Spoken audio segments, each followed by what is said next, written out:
Hello, it's Mike the Burrish here from the Ultimate Guide to Chasing.com, and on today's video I'm focusing on several different audiences.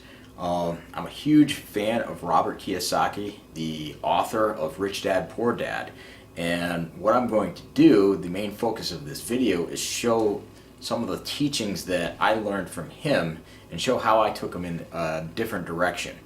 Okay, now part of the different audiences that I'm talking about is silver stackers. Robert has some advisors, and he advises buying silver. So I caught on to that a few years back. So I'm going to be talking to the silver stacking audience, and MGTOW is freedom. Shout out to John. He is the person that made me aware of MGTOW, and it's interesting. I'm very conflicted about the movement myself, but he makes some very, very good points, and if I have to admit the truth to myself, I guess I was a MGTOW for a very, very long time without ever realizing it. So what we're going to do is we're going to get into Robert Kiyosaki's cash flow model, and I'm going to show you how I interpreted it using where I'm at in my life. Now, how this applies to the MGTOW is John had a video saying, where do we go next? And ultimately, if you decide to go your own way, do your own thing, you want the financial freedom to be able to do the things that you want to do. And that's what this video is about. Okay, so let's get to it. Okay, one of the main points from the Rich Dad Poor Dad book was that rich people buy assets and poor people do not. They buy liabilities. Okay, so, he gave an example, and, he wrote out your income statement up here, and then your balance sheet down here. Okay, so what you have is income coming in, you pay your bills, whatever's left at the end of the month is called cash flow. Okay, and then you have a choice at the end of the month. Do you use your cash flow to buy assets, or do you use it to buy liabilities? Now, what the poor people are doing is they pay all their bills, and if there's anything left over at the end of the month, they go out and they buy liabilities. A nice TV, a four-wheeler, whatever.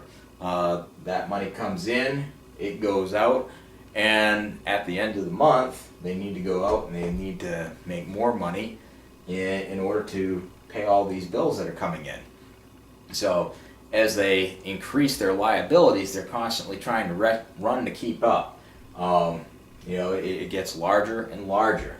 Okay, now what Robert suggested is to use your money. Now obviously we're all going to buy some liabilities, but take a portion of that money and buy assets, something that will put money into your pocket.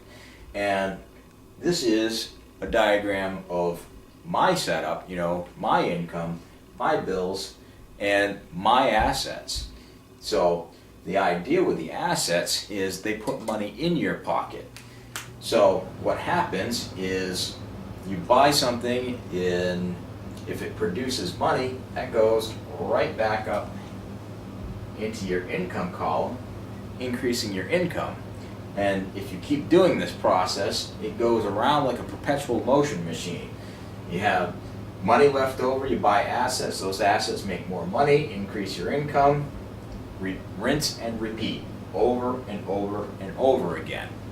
Okay, now personally, I'm not rich. I work at a factory. I don't make a lot. I make about $15 an hour, and I make roughly $2,000 a month. So what I did is I minimized my bills. I do not pay a lot. My total bills come out to about $1,285 a month, leaving me with $715 of cash flow. Now, to me, that's a fantastic amount of money because I spent most of my life not having even close to that amount. I was scraping by. At one point, I had less than $100 cash flow at the end of the month. And after I learned about what Robert had to say, it was no wonder to me why I was like severely afraid of a car breaking down or medical expenses or any kind of thing that could come up like that. It absolutely terrified me. And once I understood what he was talking about, I started making a lot of changes. Now, a lot of the things that I invest in assets are not tangible. I invest a lot into my education. I spend thousands of dollars just to learn stuff so that I could go out and create assets, not just buy them. Without further ado here, okay, you see $715 a month in cash flow, which I come down here, I buy silver and gold. I don't have a whole lot, like I said, I don't make a whole lot of money, so, I just buy what I can afford to.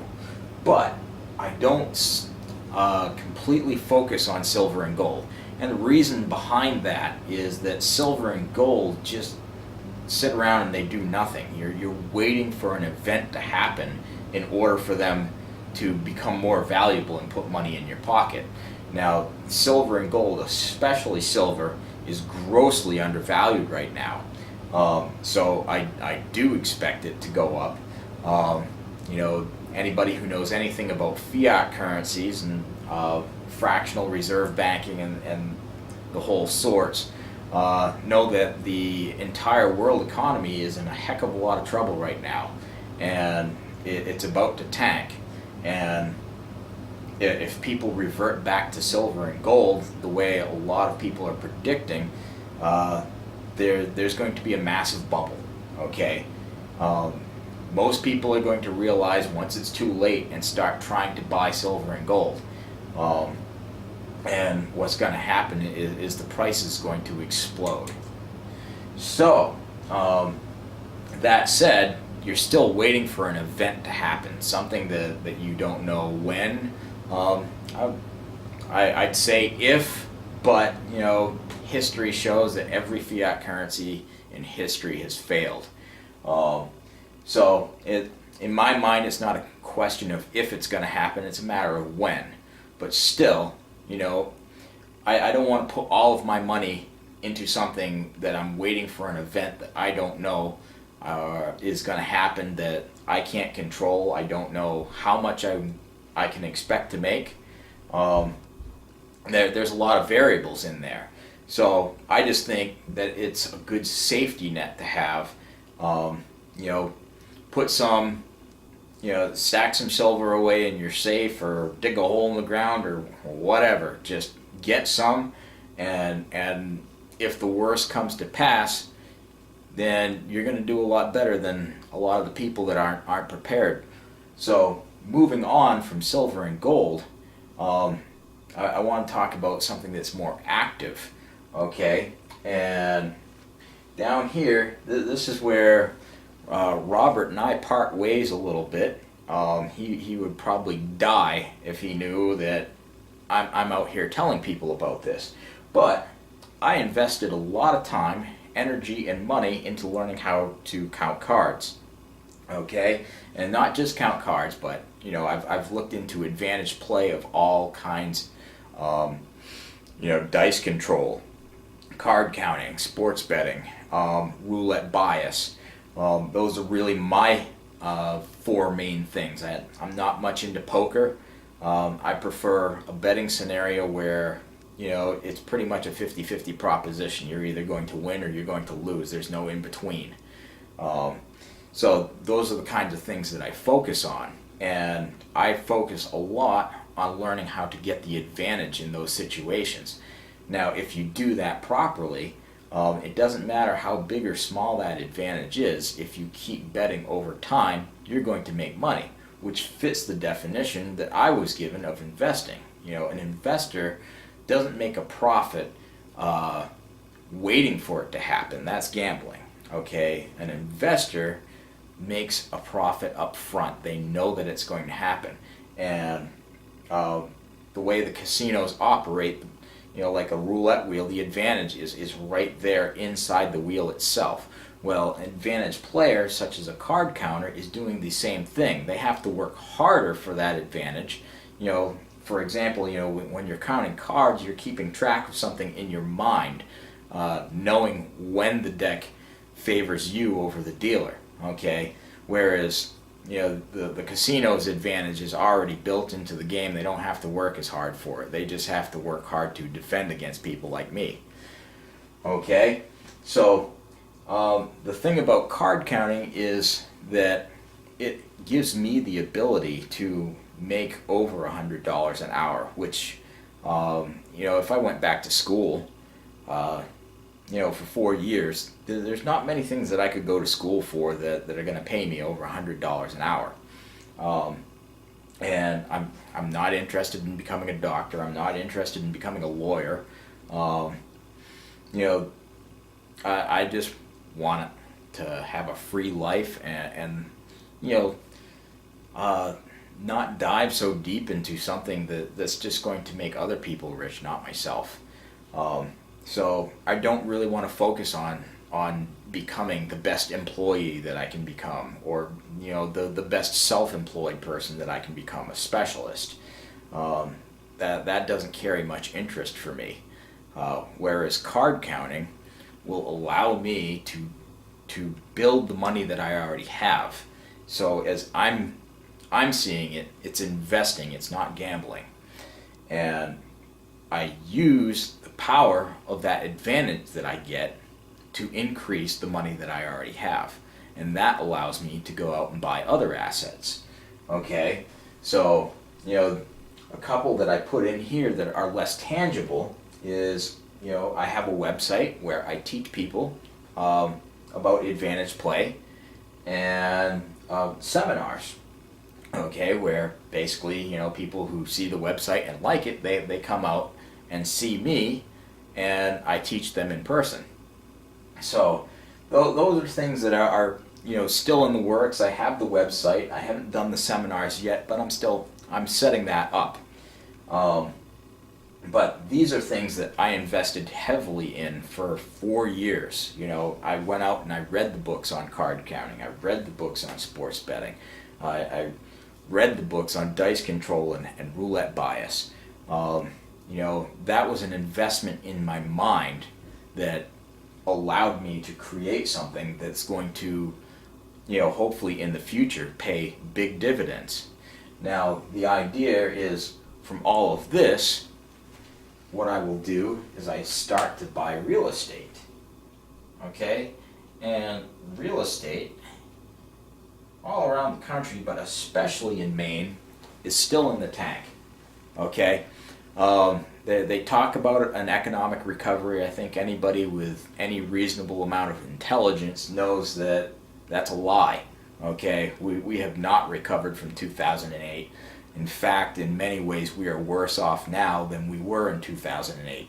The derivatives market is out of control. It's like 13 times larger than the entire global GDP. That's crazy. It might be even worse than that now because my numbers are old and I haven't looked at it in a while.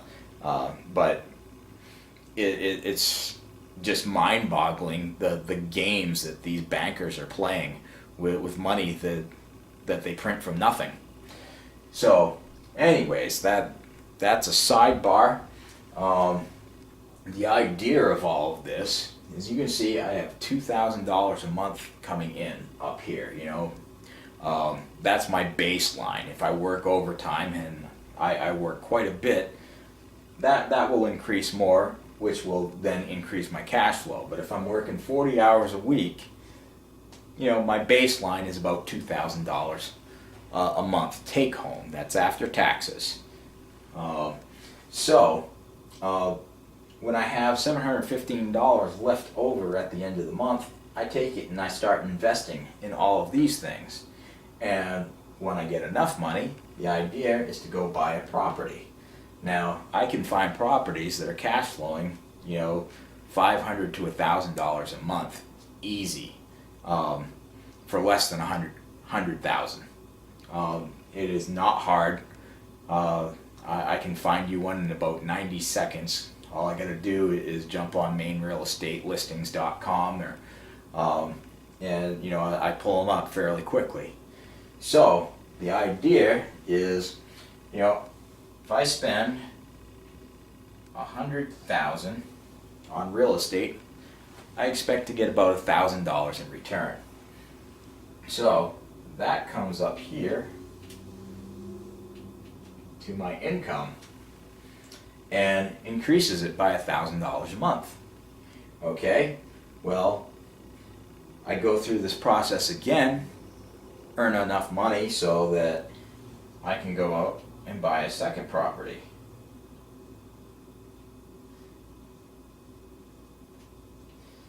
That's another $100,000, producing another $1,000 a month. Okay, and you start to see the perpetual motion machine in action. Okay, if I buy a third and a fourth,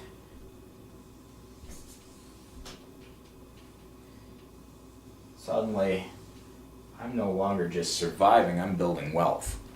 Okay, with 4 properties, I'd be making twice as much as I'm making now, and the tax advantages are unreal. So the advantages of what I'm doing, I spent a lot of time investing in this. Okay, it's not as tangible as silver and gold, but I'm not waiting for an event to happen either. Okay, now I will definitely take a portion of the money that I make, especially with the card counting and the website and the seminars. I'm going to take some of that and I'm going to stack the silver and gold. But the main idea is to get those properties, get that cash flow every month, so that eventually I can walk away from work. And this is a better idea than investing in your 401k plan and waiting for the stock market to go up and then creating a giant pile of money that you expect to live off from. That's a really bad plan, and I think that the people should start waking up to it. I mean, people got raped in 2000, they got raped even worse in 2008, and now something is on the horizon that is worse than both of those combined. Like I said, the derivatives market is out of control. It's worse than it was in 2008, and it threatens to bring down not just the U.S. economy, but everything. Okay?